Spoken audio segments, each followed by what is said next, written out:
Halo teman-teman, selamat datang lagi di channel saya di Rimba Borneo. Channel ini akan selalu memberikan edukasi kepada kalian seputar dunia aquascape maupun hal-hal yang berkaitan dengan alam. Oke teman-teman, sekarang kita masuk ke greenhouse-nya Aquarimba. Nah, di sini ada tanaman-tanaman Echinodorus ya teman-teman ya. Bisa kalian lihat ini adalah Echinodorus Miracle.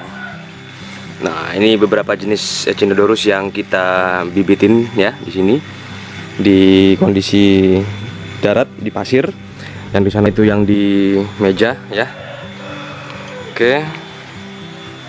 Ini juga yang di pasir. Nah, oke, kita lihat di sini. Nah, jadi begini teman-teman, saya ingin ngasih tahu bahwa tanaman aquascape itu dibudidayakan dengan beberapa metode ya. Pertama, metode vegetatif atau dengan cara setek ya. Vegetatif adalah yang mana kita itu ngambil organ ya, kita potel, kita tancap lagi. Nah, itu vegetatif. Dari daun itu vegetatif ya. Dari tunas, nah seperti ini kan Echinodorus, ini kita ngambilnya dari tunas. Nah, setelah itu baru kita pisah, kita tanam tunasnya, kita ambil seperti itu ya. Nah, kemudian ada yang secara generatif atau pakai biji teman-teman. Nah, untuk kalian yang ingin cepat banyak ya dan bisa disimpan awet lama gitu ya, itu dengan cara yang dari biji teman-teman. Nah, contoh di sini. Nah, ini adalah Alternanthera reniki teman-teman ya. Nah, kalian lihat itu, ini kita tumbuhkan dari biji teman-teman. Nah, kalian lihat itu ya, itu Alternanthera reniki yang tumbuh dari biji. Bisa kelihatan kan? Kelebihannya dari biji itu kalian bisa dapat cepat dan banyak teman-temannya dalam waktu yang relatif lebih singkat. Nah, ini Rotala florida teman-teman, bisa kelihatan ya itu ya. Itu baru tumbuh dari biji, masih kecambah kecil-kecil. Nah, bisa kalian lihat itu ya, masih sangat kecil-kecil sekali. Ini baru kurang lebih 1 minggu pasca semai. Ada yang baru banget, baru beberapa hari, 2 hari atau 3 hari nih ya. Nah, ini bener-bener masih bentuk biji, belum ada tumbuh sama sekali. Oke. Nah, ini stok bijinya kita. Nah, ini biji dari Rotala florida teman-teman. Nah, oke. Ini bijinya. Kemudian ini biji dari banyak suara ayam ya, maklum di kampung. Ini dari Alternanthera reniki teman-teman. Nah, jadi gini teman-teman ya, sekedar untuk informasi aja bahwa perbanyakan secara generatif dan vegetatif itu ada kelebihan dan kekurangannya. Ada yang justru malah kalian harus dan wajib secara vegetatif atau dengan cara ngambil anakannya atau ngambil tunasnya. Kenapa demikian? Apa alasannya gitu ya? Jadi gini teman-teman, untuk tanaman yang diperbanyak secara vegetatif atau kita ambil bagian organ tanaman itu kemudian kita tanam lagi, itu dia akan memiliki kualitas ya atau jenis yang sama identik dengan indukannya. Ya, sebagai contoh Hygrophila compact ini ya. Ini ketika kita ambil tunasnya, kita tanam lagi, dia akan tetap menjadi Hygrophila compact. Nah, begitu juga ini Rotala Echinodorus red special ini ya. Ketika kita ambil tunasnya, maka dia tetap akan menjadi red special dengan karakter yang sama gitu ya. Jadi intinya vegetatif itu adalah cara perbanyakan yang paling simpel ya, dengan mempertahankan ciri fisiknya. Nah, tapi apabila kalian perbanyak secara generatif ya, itu dia akan menghasilkan anakan yang berbeda, terutama untuk jenis-jenis tanaman yang itu sudah tidak lagi murni, alias sudah ada mutasi genetik di situ ya. Nah, contohnya misalnya Hygrophila polysperma, terus kemudian Echinodorus hybrid ya. Nah, contoh polysperma di sini ada nggak ya? Nah, ini ya. Seperti ini Hygrophila polysperma. Nah, ketika kalian tanam bijinya, maka dia akan menjadi spesies aslinya lagi seperti itu ya. Hygrophila tanpa ada totol-totolnya seperti ini, tanpa ada garis-garis putihnya.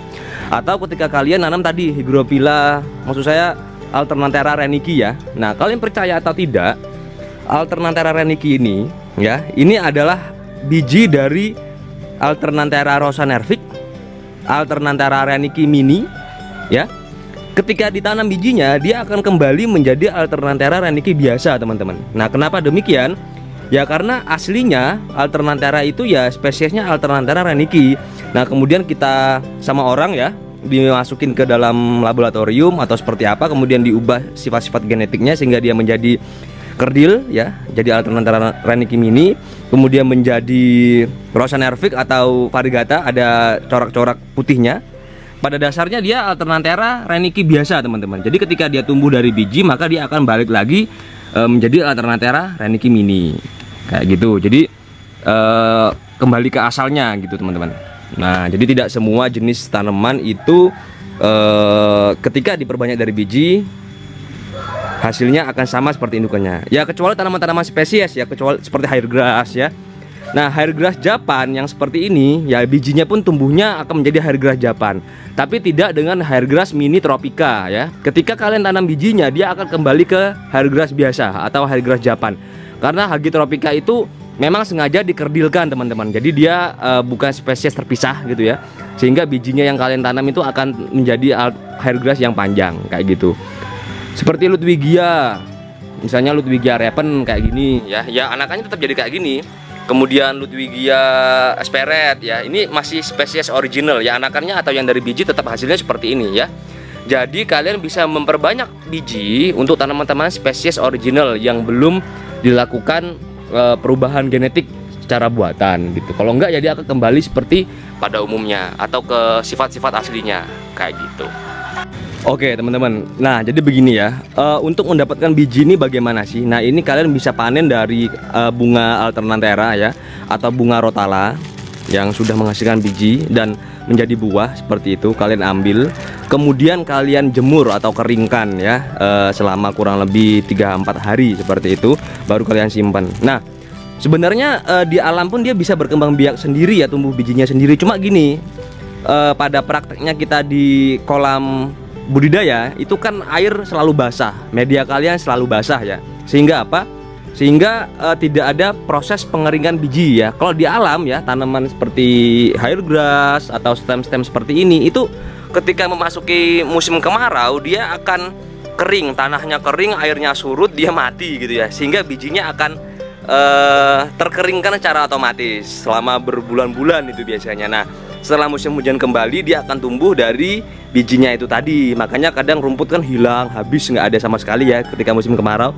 Dan ketika ada air ya dia akan tumbuh lagi. Nah siklusnya seperti itu. Nah ketika kalian nanamnya di kolam yang selalu becek, selalu basah, jadi tidak ada proses pengeringan biji sehingga bijinya cenderung tidak tumbuh gitu.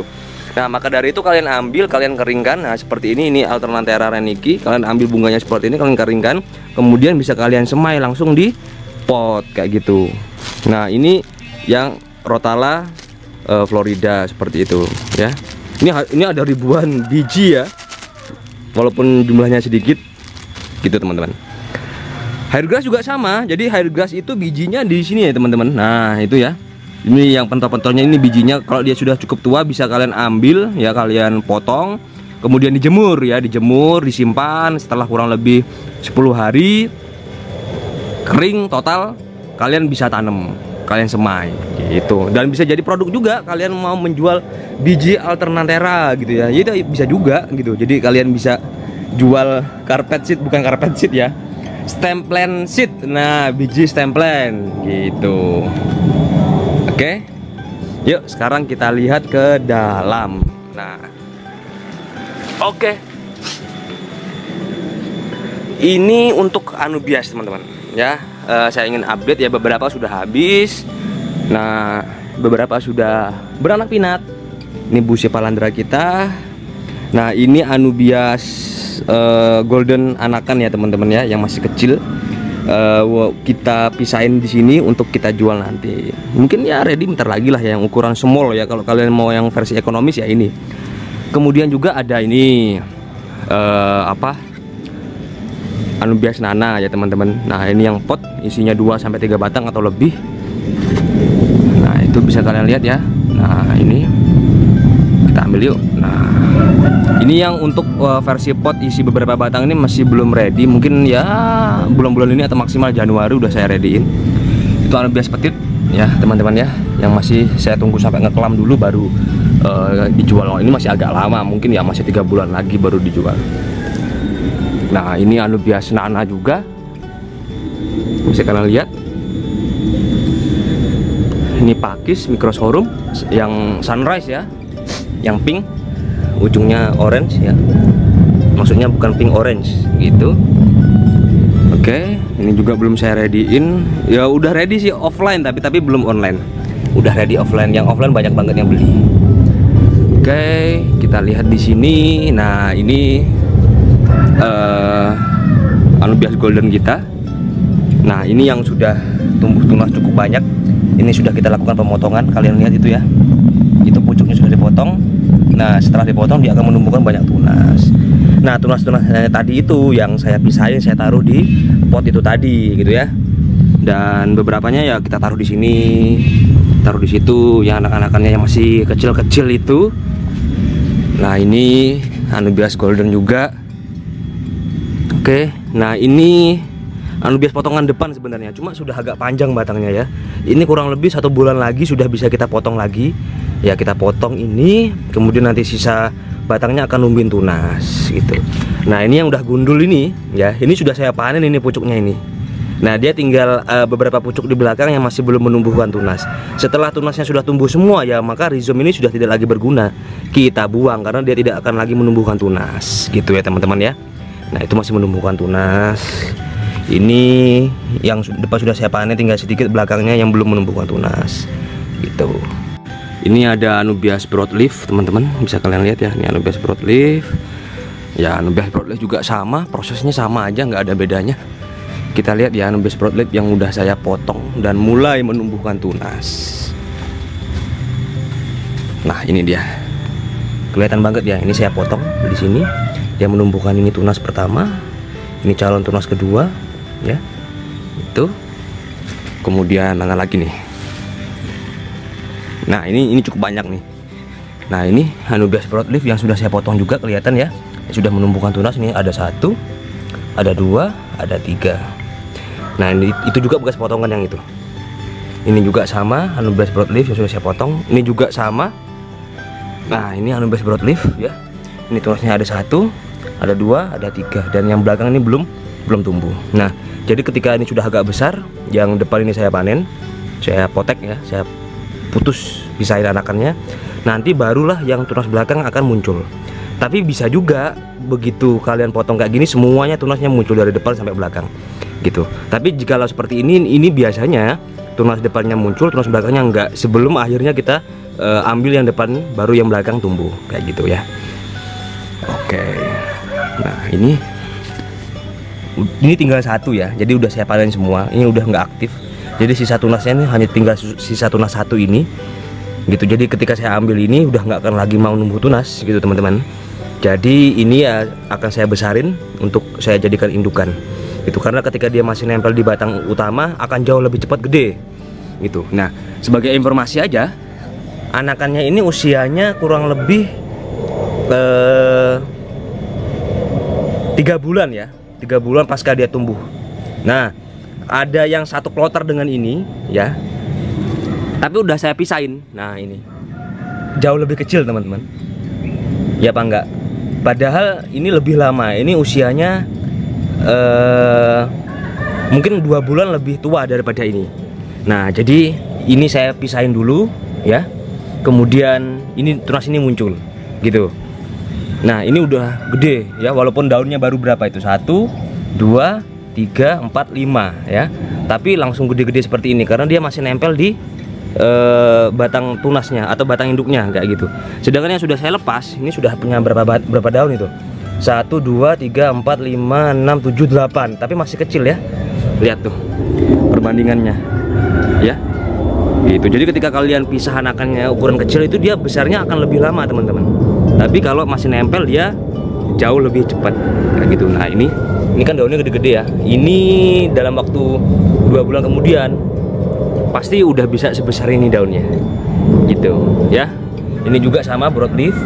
Nah pengalaman saya, kalau misalnya kita potong dari kecil kayak gini, kemudian kita tumbuhkan sampai gede jadi indukan kayak gitu, daunnya besar-besar, itu butuh waktu kurang lebih sekitar hampir 1 tahun ya, 9 bulan 10 bulan gitu ya. Itu pun kalau subur gitu ya. Tapi kalau semisal masih tetap dianakan, nempel di batang indukan, tanpa kita lakukan pemotongan. Tapi kita kurangi ya, kalau misalnya dia banyak juga akan lebih lambat. Jadi intinya kalau misalnya isinya cuma 1 atau 2 kayak gini, itu untuk sampai ukuran besar itu cukup hanya dengan setengah tahun. Itu udah gede, daunnya udah bisa segini. Ya udah bisa sama dengan indukannya. Gitu teman-teman.